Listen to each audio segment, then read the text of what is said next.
Friedrich Nietzsche was a 19th century German philosopher. His work is often sold as self-help, but he's extremely controversial. So today, we are going to answer the most important question of all. Is that woke? Yes, this is a real thing. PhilosophyTube, the main philosopher of woke YouTube, decided recently to focus on Nietzsche. Apparently, she thinks he is relevant to the upcoming culture battles, now that the pendulum is swinging to the right. Being a Nietzschean, I was naturally interested in what she had to say. I kept my expectations low, but even so, I have to say that I was disappointed by the two videos that she made. But one section of her videos did start me thinking, and that was the part when she claimed, tongue-in-cheek, that transgenders are the most ideal manifestation of the Nietzschean man. It started me thinking, what would Nietzsche actually think of transgenders? Since we seem to be in the beginning of a major right-wing backlash against trans rights, which will probably last years, Nietzsche might be dragged into the conversation. And, as usual, he is going to be grossly misinterpreted. This video is my humble attempt to stem the tide. PhilosophyTube made two videos, and the one I'm reacting to is titled, Was Nietzsche Woke? I have already expressed my opinion of Abigail when I reacted to her videos in the past. I think she's a very good YouTube artist, and her success is justified. As for her takes on philosophy, she remains on surface level and doesn't dive deep like I do. But that's fine. She's making a YouTube video for the masses, not writing an academic dissertation. The important thing is that I usually don't cringe when I watch her interpret the works of philosophers. This time, however, it was different. Big parts of this video are cringe. And there's a reason for it. PhilosophyTube focuses on the works of today's philosophers. She doesn't read the works of the great philosophers of the past, but relies on contemporary interpretations of them. Usually it works out alright, but not in the case of Nietzsche, because most interpretations of Nietzsche that are out there are total junk. It is usually someone who wants to use Nietzsche to voice their own worldview, so they cherry-pick some quotes that, when taken out of context, seem to support their argument. Or they don't even do that, but quote some other lazy-ass interpreter of Nietzsche who supports their argument. When facing the mountain of Nietzschean quotes that contradict their interpretation, they fall back on the myth, created by past lazy-ass interpreters, that Nietzsche is an irrational thinker who doesn't mind contradicting himself. In short, the field of Nietzsche studies is littered, or should I say covered, by a mountain of garbage, and it is very hard to find an interpretation that is even close to being faithful to the text. After this rant, the first thing you should be asking is, how do we know that you are not one of those lazy-ass interpreters? Well, if you compare my writings and videos on Nietzsche, which I will link to below, to a regular article or book about Nietzsche, you will see the difference. Whereas they quote half a sentence that they cherry-picked, and then build a mountain of arguments out of it, every argument that I make is supported by lengthy quotes from the text, which I make a thorough analysis of. And my arguments create a cohesive worldview, without having to rely on silly claims like that Nietzsche doesn't mind contradicting himself. This time I'm actually not going to do that. I want this video to be light, and the arguments I'll make rely on Nietzsche analyses that I already made in previous videos. This is not a deep dive into Nietzsche. I want to make a video that will be relatively easy to watch and give an answer to the question I presented. Actually, I will start by letting PhilosophyTube interpret Nietzsche, since she is more entertaining than me, and just criticize the parts that I consider wrong. Then I'll build on that to draw conclusions. Go ahead, Abigail. I have the answer right here, in this envelope. I'm going to open it at the end and reveal it. But for now, let's see if we can figure it out together. Abigail begins by presenting a case for why Nietzsche is woke, and in the second half of the video, for why he isn't. This is a weird question to begin with, since it's hard to think of anyone more anti-woke than Nietzsche. But we have to remember that Abigail, being woke herself, perceives wokeness differently from the way the rest of the world sees it. The online Webster dictionary is kind to the woke, and defines it in the same way that they generally think of it, saying that it means someone who is aware of and actively attentive to important societal facts and issues, especially issues of racial and social justice. The problem, of course, is that this definition is true for any political activist, be they liberal or conservative, communist or Nazi, atheist or religious zealot. What they mean by aware is aware in a certain way, a way that is determined by the woke worldview. But they, of course, don't realize that it is merely the woke worldview. They are immersed in it, so they see it as self-evident truth. My analysis of the woke worldview is summed up more succinctly in this video. But we need to remember that she means something else. So, what case can be made for woke Nietzsche, in her view? Nietzsche had a big influence on Sigmund Freud. That's therapy, psychoanalysis, woke. You see, Nietzsche's solution to the problems of society was that we need to achieve a personal psychological transformation. He wrote a lot of stuff about how society shapes the minds of the people that live under it. He also talked a lot about how our desires get squished down inside us by the rules of civilization. Okay, this is in the vein of her usual stuff. It's a superficial presentation, but she's not wrong. Here's a delicious example. This is an almond croissant. It's carbs and it's sugar. Fantastic. I desire this, I want this, but I really, really wish that I didn't. I actually have some problems with disordered eating. I have for years. I value carbs and sugar extremely negatively, and I avoid them as a rule, as a strict rule of how I live my life. But that doesn't make me happy. And it also doesn't eliminate my cravings, because when you set something up as a rule of how you live your life, as like a central plank of who you are, then it's always with you. You're carrying that craving all the time. So I have guilt, I have shame, I have internal conflict, and I'm all torn up inside because I've based my life around a simultaneous rejection of and craving for the almond croissant. So what's the solution here? Well, could I start thinking differently? Why do I value carbs and sugar as a negative thing? Where did I get that idea from? Who told me that? Could I come to value them differently? Like, could I see this as maybe a good thing, like a nice treat? Or could I even just regard it as neutral, as just like food? By doing that, could I undergo a personal psychological transformation? Could I remake myself and become a different kind of person? She was on the right track for a while, but then took a wrong turn. What she's talking of here is what Nietzsche calls self-surpassing. His intuition is that millions of years of evolution have implanted our body with impulses that are useful for the well-being of the human species. They may not always be healthy for the human individual in a certain situation, but they are healthy for the species overall. But human culture turned against these impulses and started to repress them. This made the human race weak and sickly, and therefore miserable. To overcome this misery and become happy, you should begin by listening to your body, since it still contains those healthy impulses, and let them guide you. But that doesn't mean that you should simply succumb to your cravings. Since our current worldview is wrong, just blindly following our impulses would lead to bad results. What we should do is let our impulses guide us in creating a new worldview, one that allows all the different impulses to coexist in harmony.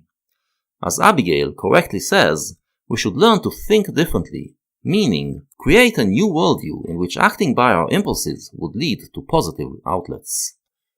When you change your worldview into a worldview that makes you happier, you achieve what Nietzsche calls self-surpassing. You have surpassed your old self and created a new and happier self. Alas, she got it ass backwards in claiming that the Nietzschean way is to think in a way that will regard the croissant as good for you. You have the power to change your worldview and yourself, but you do not have the power to change reality. The worldview must bring reality into account. If your biology is such that a croissant is bad for your health, then the thing that you should surpass is your craving for it. You do that by learning to think differently about food. You are surely familiar with how some substances make you feel good after you eat them, while others make you feel heavy or icky. The Nietzschean person would regard that as a sign by the body as to what they should eat and what they should avoid.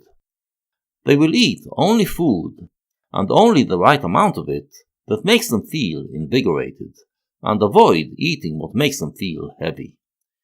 They will still prefer tasty food, as they want to enjoy life, but the way it makes them feel is more important. Once you learn to think of food like that, you will liberate yourself from the craving for the croissant, and become freer and happier. The discerning viewer probably figured out already that this is the principle that will guide us in our search for an answer to our question. Abigail is a trans woman. She is genetically male, and that's her biological reality. But her mind tells her that she's a woman, and that's her spiritual reality. Which of these two should guide her, according to Nietzsche's philosophy? Should she follow her mind and try to surpass her genetics, or follow her genetics and try to surpass her gender dysphoria? Which is a healthier and happier choice? Before we can answer that, however, we'll need to learn some more about Nietzsche's views. PhilosophyTube now turns to explain Nietzsche's concepts of master and slave morality. The masters are conquerors, doers, commanders. Think like ancient Romans, ancient Greeks, Vikings, warriors, aristocracy. The masters live by instinct. Sometimes that's an instinct for violence, it's true, but that's just natural. The masters, they're authentic, they're dominant, they're driven, they take what they want, they value the here and the now, and they f*** hard. Kinda, but she makes it sound like the masters are just giving in to their cravings. No, master morality is a morality that does what we discussed. It follows the natural impulses and creates a value system based on them.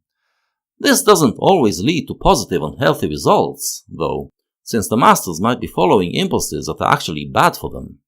What we described with the croissant example is not master morality, but Nietzschean morality, which is a type of master morality that is more self-aware. Many make the mistake of confusing between the two. Every living thing has this drive inside it, you see, called the will to power. That's how it's usually translated. A better translation might actually be the will to agency or the will to freedom, but the idea is that we all want to feel like we are in control of our lives. We all want to feel like we are powerful and that we are choosing our own destinies. The masters, they know this. They feel like that every single day. The will to power, in Nietzsche's hypothesis, is the primal driving force, and all the other impulses are derived from it. If you act according to it, you feel what Nietzsche calls the feeling of power, and it is an intoxicating and happy feeling. The masters don't know this. They don't feel the will to power, but the secondary impulses that are derived from it. And since they are the strong, they are capable of following their impulses. This, however, does not necessarily give them the feeling of power. Only one who reflects and realizes that the will to power is the thing that they should follow can direct themselves to rise above the secondary impulses and construct a truly powerful and happy value system. On the other hand, we have the slaves. They suck. They're not as strong as the masters. They don't conquer. They don't go out and fight. They're just, betas, losers, incels, conquered peoples. But they still have the will to power inside. And they're frustrated because the Chad masters beat them every time. So what do? They get resentful. They get bitter. They get angry. They tell themselves, it's not nature that put the masters on top. No, they aren't naturally better than us. They're on top because they choose to be evil. Not like us virtuous slaves. We choose to be good and kind. We're on the bottom because we choose to be nice guys. Not like the masters who are wicked. This is fairly accurate, but again, she fails to discuss the creation of a value system. The thing that defines slave morality is that it is constructed not based on the natural impulses, but on negation of what the masters are doing. Nietzsche's hypothesis is that the strong humans, driven by their will to power, conquer the weak humans. The will to rule over others is a secondary impulse, and is not a healthy one. It means that you involve yourself with the weak humans, instead of turning your powers towards self-growth. But the masters obeyed this unhealthy impulse, and enslaved the weak. The slaves were thus prevented from following their own impulses, so they created a value system in which everything the master stood for was defined as bad, while the opposite was defined as good. Thus, they satisfied their own will to power, because in their own imagination, it made them morally superior to the masters. But the upshot was that their value system turned the will to power against itself. Instead of all the secondary impulses working together in harmony, and thus making the individual strong and happy, now the powers of the individual were busy repressing those powerful natural impulses that were defined as bad. Cope. Slave morality is cope. That's what Nietzsche said, and it would have stayed cope too were it not for the priests. The priests are from the noble master group, but they're not as strong as the other masters. They don't go out and fight and conquer, and they get resentful too. The priests come up with this elaborate system of beliefs according to which the real value of things is in the hereafter. It's not here based in the world. You forget about fighting and conquering and winning. That's bad, actually. You should feel guilty for doing that. You should feel ashamed for doing that stuff. We're back to the almond croissant again. The priests say that real virtue is in self-denial. The real virtue is in doing what the priests tell you to do, those experts. The real value of things is in what they say about objective reality. Instead of looking at the world from your perspective, seeing things through your own chadly eyes and obeying your instincts, that's how the priests express their will to power. That's how they keep the stronger masters under their control. And when the priests trick the slaves into taking up their beliefs, they team up against the masters. And what do you get? Jesus. The priests came up with the idea to defeat the masters. They created the concept of heaven in the afterlife, a reward that awaits those who obey slave morality. Thus, the slaves will be the ones who will have the last laugh, the ones who will rule for eternity. With this idea, Christianity swept the weak masses, and eventually made them rule the earth, made slave morality the dominant morality that held the strong humans down, forced to restrain their impulses. After 2,000 years of this, of humanity using its powers to deny and repress its healthy natural impulses, humans were made weaker and weaker, and thus increasingly more miserable. Nietzsche hated Christianity. Christianity makes a virtue out of weakness and meekness and self-denial and sickness. Oh, the meek shall inherit the earth. Yeah, I bet they will. Right after they're done sucking the life out of everybody else. Just going on and on about charity and pity and their lies. That's right, he said it. He said it. Lies about heaven. God is dead, Nietzsche said. Nobody believes in him anymore. So why are we all still acting like Christian morality is a good idea? This is one of Nietzsche's main points. Christianity no longer has a hold over our minds. Following the Enlightenment, many Western people lost their faith in God. And yet, we still keep holding to the Christian morality, to slave morality, even though it lost the basis it stands upon, the belief in reward in the afterlife. Eventually, it will inevitably collapse, and then we will be left with nihilism, with no values to guide us. Before this happens, we should work on creating new values. For now, this can only be done by strong individuals, those who can think and act for themselves, those whom he calls free spirits. And those free spirits should not simply obey their own cravings, as Abigail seems to believe. They should self-reflect, let their impulses guide them, and use their intelligence to create a new worldview, a new value system, in which those impulses work in harmony with each other, instead of working to repress each other. This is a never-ending process. Once you succeed in creating a worldview that makes you stronger and happier, you should then self-reflect on it, find out where it is still repressive, and try to create an even better worldview that will make you even stronger, and so forth. Furthermore, being an individualist doesn't mean being selfish. You should reject the demand to do things for the sake of the collective, yes, but you should still seek out friends, people who are free spirits like you, and then you inspire and push each other to grow.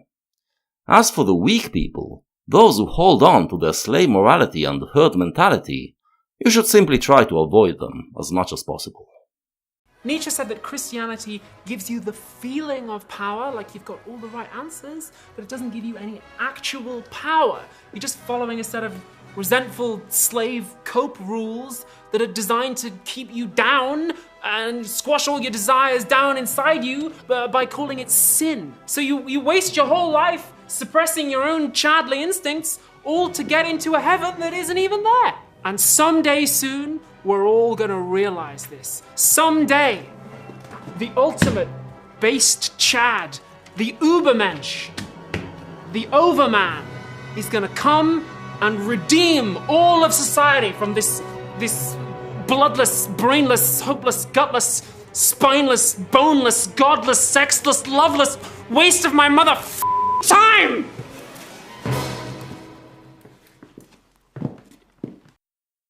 Cringe. A damn shame, too, because it wastes one of her better performances. But what she says here is nonsense. The Superman is not some messiah that will suddenly appear and come to save us all. The Superman is a project that all of humanity should work on. At some point in the future, believed Nietzsche, humanity will realize that it is going in the wrong direction, and then people will come around to seeing things his way. Humanity will then dedicate itself to making man stronger, and if it works on it for centuries, it will create the Superman, the ideal utopian state, in which it will live by a value system that will have achieved maximum harmony between the forces of the body.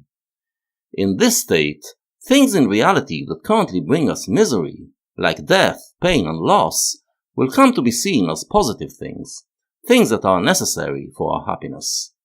And the natural impulses that are currently bad and harmful, like aggression, cruelty, and selfishness, will be given healthy outlets to the point where they bring nothing but happiness to the individual and to those around him. The Superman will be the exact opposite of someone who gives in to her base cravings and eats a croissant. She will be someone whose impulses have been sublimated to the point where she is in full control over them, and directs them towards things that only make her healthier. Did any of that actually happen? Like when Nietzsche talks about masters and slaves and priests, like, is that meant to be history? What time period did that take place in? Nietzsche doesn't provide any citations, like at all. Yeah, this is why you should read the source material, Abigail. Nietzsche's first intuition comes from being a philologist and noticing that in many languages, the words that signify good things are usually etymologically close to the words denoting high class and strength, whereas words that signify bad things are close to words denoting common people and weakness. He deduced that once, when language was formed, being high class was considered the good thing, but then a reversal happened, and goodness started to be associated with the common man, with the weak and the meek. He pointed to several historical processes that were crucial to this reversal. One happened in Judea, where the Jewish priests put themselves on a higher level than the king, and later the Christians used these Jewish values to bring down Rome and impose their slave morality on Europe. Another happened in Athens, when Socrates and Plato elevated dialectics and created the idea of the absolute good. Yet another moment was the appearance of Buddhism in India. Nietzsche doesn't provide an exact historical account, but you can't say that he doesn't provide a time frame. There is no such thing as an exact history when you are discussing the history of ideas. Ideas spread in ways that are undetected until they reach a critical mass that allows them to take over. Is the will to power, is that a real thing that psychologists could study and perform experiments on? Again, no citations. Citations? What are you talking about, Abigail? We are doing philosophy here. The philosopher isn't supposed to bring citations. They are supposed to create a metaphysics that explains the physical reality. You can't prove or corroborate a metaphysics. You can only refute it by showing that it is incompatible with reality. Did we get any citations for Plato's ideas? For Leibniz's monads? For Hegel's spirit? If you choose to adopt a certain philosophy and its metaphysics, it is not because it has been proven, but because it appeals to your intuitions. I am Nietzschean because the will to power, as he describes it, is a self-driven, creative force, and since I feel that incessant drive in me to create, I was drawn to this philosophy that turns it into the main force. As long as it doesn't negate reality, and as long as it is not immoral, the philosophy is valid. No citations needed. All of this is still the part that makes the case for Nietzsche being woke, and Abigail will move from there to claim that transgenders live up to the Nietzschean ideal. Before we get there, however, I have to touch on the second half of the video, in which she makes the case against Nietzsche. Because while what we saw until now was only mildly cringy, the second half is fringe cringe. You wouldn't believe what she starts with when trying to show that Nietzsche isn't woke. There is a lot of anti-Semitism in Nietzsche. Really? The priests are consistently identified with Jews. Nope. The masters are consistently identified with blonde Aryans. Nope. Like he literally does call them that. Yeah, in one place. We will get back to that. Nietzsche criticizes Christianity a lot, but a lot of his criticism is saying that Christianity is a vehicle for Jewish people to trick everyone and take over the world. I think I know where she takes this piece of nonsense from. Like most lazy readers of Nietzsche, it seems that the only Nietzsche she ever read is part 1 of the genealogy of morals. There, Nietzsche describes history as kind of an epic battle between master and slave morality. Slave morality was created by the Jews, and, through Christianity, it eventually won. He talks about it as a victory for the Jews, but he means it metaphorically, as in the idea that the ancient Jews created has won. The Jewish people had nothing to do with it. The battle was fought and won by the Christians. The Jews were actually victims of this Christian takeover. And that's definitely not woke. Excuse me? It is a well-established fact that wokeness has been the main driving force behind the recent rise of antisemitism in the West. And as a Jew who has been watching it happen in real time, it is really irksome to watch a woke person try to claim that wokeness is opposed to antisemitism. But as cringy as this was, even cringier was the attempt to brand Nietzsche as an anti-Semite, because the German philosopher was one of the greatest Philo-Semites of 19th century Europe. So let's find out how Abigail, no doubt inspired by woke writers, justifies her claim. If you read the genealogy, he is like constantly bashing Jewish people. Out of the 70 aphorisms in the book, 4 are dedicated to the Jews, and they are not discussed anywhere else. And in no place is he bashing Jewish people. He is only bashing some of the ideas created by Jewish priests in biblical times, which he regards as disastrous to the human spirit. I mean, in this book, he says that the slaves had different skull shapes than the masters. He says black people can't feel pain as much. He uses the word Chinese as a synonym for uniform mediocrity. You are judging it through your 21st century prism. Race was the hot topic in the science of the late 19th century, similar to genetics in our times. Just like it isn't considered immoral today to create theories based on genetics, there was nothing wrong in creating theories about race back then. Nietzsche regards race as a factor that shapes behavior, and he sees bad things and good things in every race. Go ask a woke person to tell you something good about white people, and see if they are capable of doing the same. You see, Nietzsche is often sold as self-help, like achieving a personal transformation, the Jordan Peterson stuff. But he is very explicit that not everyone can achieve the kind of psychological transformation he prescribed. True, Nietzsche's ethics are not for everyone. For those who aren't strong enough to do it, Nietzsche recommends remaining part of the herd, where they'll be happier. So only people of certain races. Nope, it has nothing to do with race. Every race has its own strong people. Here's a quote from Nietzsche's book Beyond Good and Evil. A capacity for philosophy, taking that word in its great sense, one has only by virtue of one's origins. One's ancestors, one's blood decide here too. Does the word race appear anywhere in this quote? There's the word blood, which is more associated with class than with race, and anyway, it is in quotation marks, to imply that he uses the word metaphorically. Let's read it in context, shall we? Where did you take the quote from? Oh, 4chan. Yeah, that's a reliable source. I get it. You probably wanted to show that Nietzsche is championed by the notoriously racist and anti-Semitic Pol Forum. That's legitimate, but it doesn't exempt you from trying to find out where this quote is from, and then read it in context. If you did, you would have found it in aphorism 213 of Beyond Good and Evil, and see that he is not talking about people who belong to certain races, but to certain families that had a better upbringing. It relates to his idea that we need to actively try to breed a new race of philosophical people.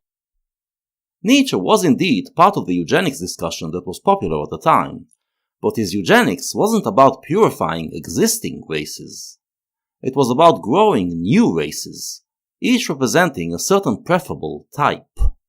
By making some people adopt a certain value system, you can grow a breed of humans that will have the capacity to philosophize.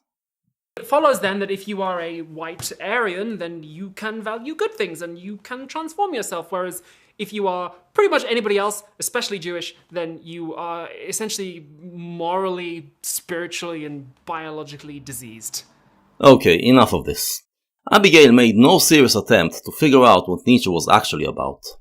I don't mind her giving superficial interpretations, but I object to her projecting her superficiality on the philosopher she's reading. She makes it seem like Nietzsche believes that some races are superior and some inferior, and that it is predetermined because it's in their biology. Here's what Nietzsche actually said about races. He believed that some races are stronger and some are weaker, but that's not predetermined. Races can be made stronger or weaker by the value systems they adopt.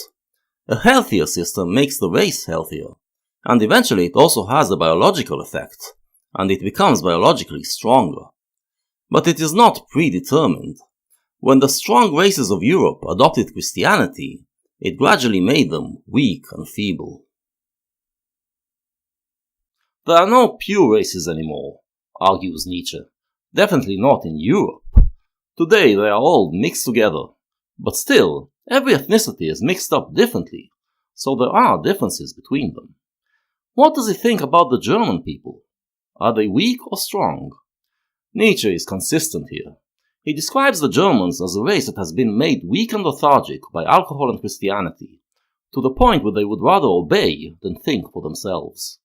He pours derision on the Germans in most of his books, and even condemns them for staging their own destructive slave revolt, with Martin Luther, that ruined the Renaissance.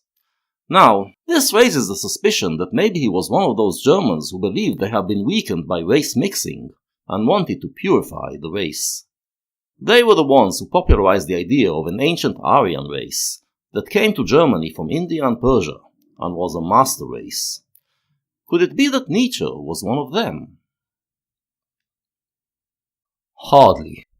Nietzsche rarely mentions the Aryan race, and in the main place where he does, he believes that it was indeed a strong race, made strong by the Indian caste system that was designed to eliminate the weak people.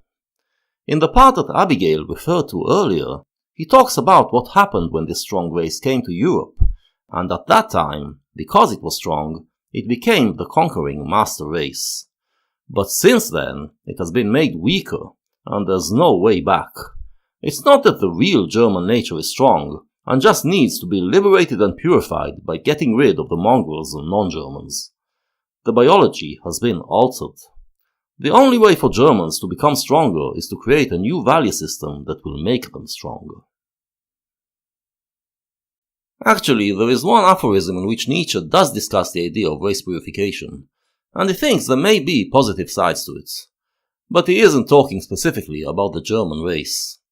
What he does talk about consistently is the creation of a European man. He wanted to take the best traits of every nation, of every race, and combine it all together to create a better type of humanity. Europe, remember, practically ruled the entire world at the time, so this is a universalist dream of creating the ideal humanity. So, Nietzsche actually liked all the race mixing. It created many different types of humans, all of which can now be used to create the perfect mix, the perfect combination.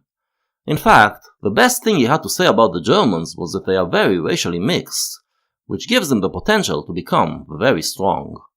He regarded the German nation as a nation that is in the process of development, towards becoming one of the stronger races of Europe, one that can help lead Europe towards coming together and creating the best type of human. For that, he said, the Germans should aspire to mix more with stronger races. And who is the strongest race in Europe, in his view? You guessed it, the Jews.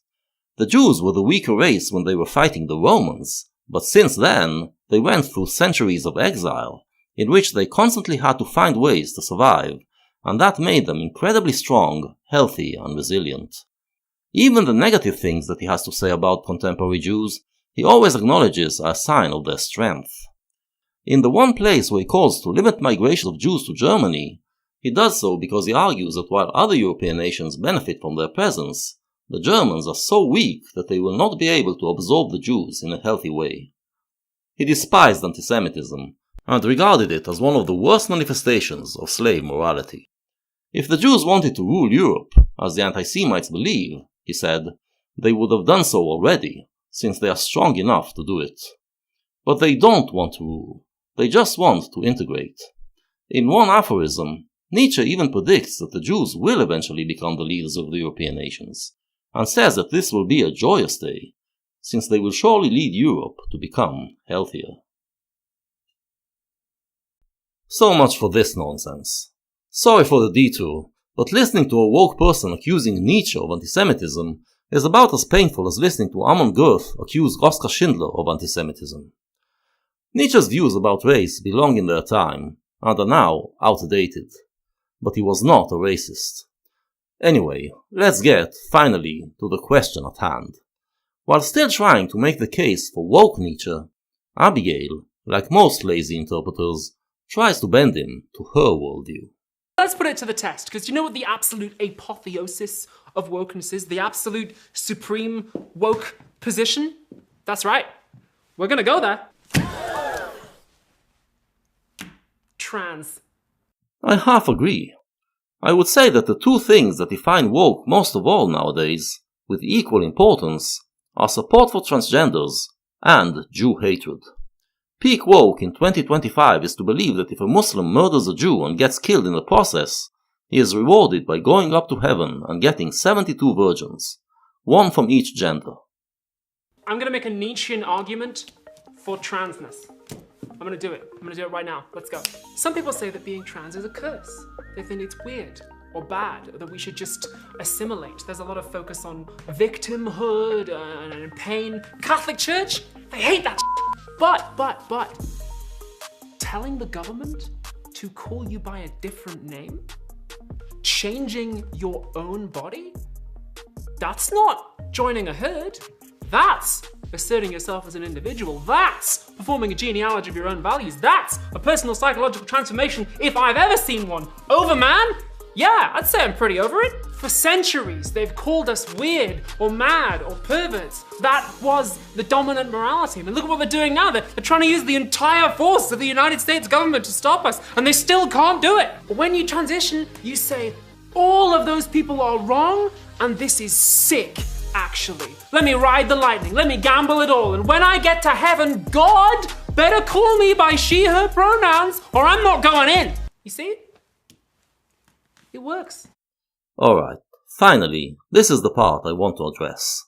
First, let's acknowledge that she is not completely serious here, and I wasn't serious in accusing her that she's trying to bend Nietzsche to her worldview. I believe her point, actually, is to show that you can bend Nietzsche in this way, preempting anti-trans people who will try to bend him their way. But let's ask seriously, what would Nietzsche say about this phenomenon, if it was known in his day? Would Nietzsche see gender dysphoria as a weakening thing that should be overcome?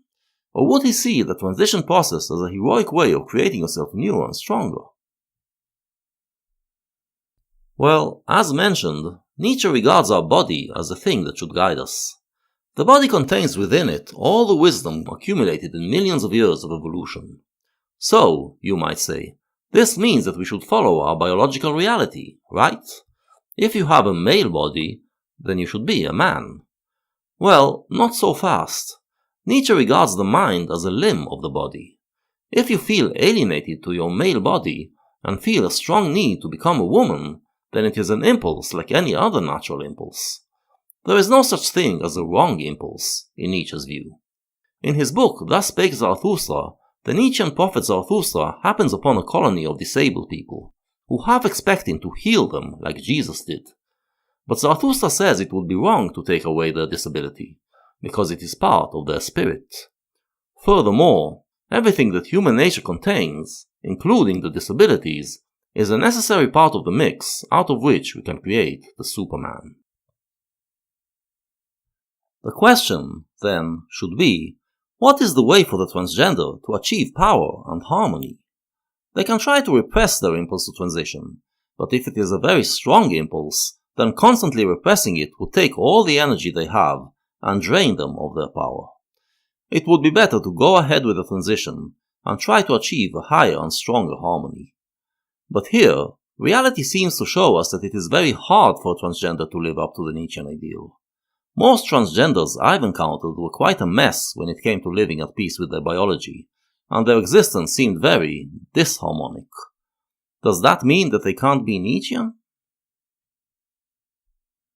Let's take Nietzsche himself as an example. He was a very sick man, suffering from a chronic disease that eventually made him go insane. His life was a constant, daily struggle to remain active despite his ailing body, and he kept a strict regime of exercise and diet. But the reward, he claimed, was that he achieved enormous spiritual strength through this battle, and it brought him joy. The inner strife, then, gives you energy to become powerful, if you manage to arrange it in a positive way. Going by this, it means that while it is harder for a transgender individual to arrange their inner forces in a productive way, if they actually do manage it, they can become very strong, in the Nietzschean sense, and live a Nietzschean life. There is, of course, one problem. To maintain their identity, transgenders are dependent on artificial means, on regular hormonal intake. This dependency makes them a slave to something external, not exactly the Nietzschean ideal. Then again, life isn't ideal. Zarathustra is completely self-reliant. He lives in a cave, he has a water fountain nearby, and he grows his own food. But Zarathustra is the ideal, and Nietzsche doesn't suggest that this is how we should live. We live in a society, and this means we are dependent on others.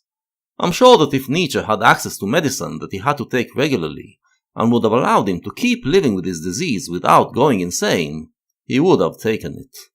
So, as a transgender, you might not be able to live an ideal life, but you can still live a sufficiently Nietzschean life, one which can make you proudly exclaim, Changing your own body? That's not joining a herd. That's asserting yourself as an individual. That's performing a genealogy of your own values. That's a personal psychological transformation if I've ever seen one. Over, man? Yeah, I'd say I'm pretty over it. For centuries, they've called us weird or mad or perverts. That was the dominant morality. I mean, look at what they're doing now. They're trying to use the entire force of the United States government to stop us, and they still can't do it. But when you transition, you say, all of those people are wrong, and this is sick. Actually, let me ride the lightning, let me gamble it all, and when I get to heaven, God better call me by she, her pronouns. Come again? And when I get to heaven, God better call me by she, her pronouns. Yeah, this is where you're going to lose, Nietzsche. To be a free spirit, To live the kind of heroic, self-surpassing life that he espouses means that you should first of all learn to not give a fuck about how other people see you, what they say about you, and what they call you. You care about how your friends see you, but not what other people say. And this is a thing that seems to typify even transgenders who aren't woke. They seem to be very preoccupied with other people's approval, with everyone acknowledging their gender. You can never be free and happy if you are that dependent on the goodwill of other people. Telling the government to call you by a different name? That's not joining a herd. That's asserting yourself as an individual. Girl, fuck the government. Who cares how they call you? If it impinges on your rights, then sure, fight against it, so you can live the life that you want to live. But getting the government to call you a certain way has nothing to do with asserting yourself as an individual. It actually is joining the herd. What you say in that is that you care what the entire herd thinks about you, instead of simply ignoring those people you are not friends with. Being brought down by how other people call you is the sign of a weak character, and is the opposite of what Nietzsche teaches. Furthermore, when you say you want the government to use your pronouns, what you actually mean is that you want the government to force everyone to use your pronouns, right? This is what the woke are demanding. And the reason that is usually being given is that transgenders are very sensitive and might harm themselves if we don't humor them. You want everyone to bend themselves to protect those who are too weak to deal with the discord of human society. And that is the epitome of slave morality. To sum up, as a Nietzsche scholar, I determined that it is possible for a transgender to live a Nietzschean life, one that Nietzsche would approve of. But for that they have to surpass a few things, and the first thing they need to surpass is wokeness.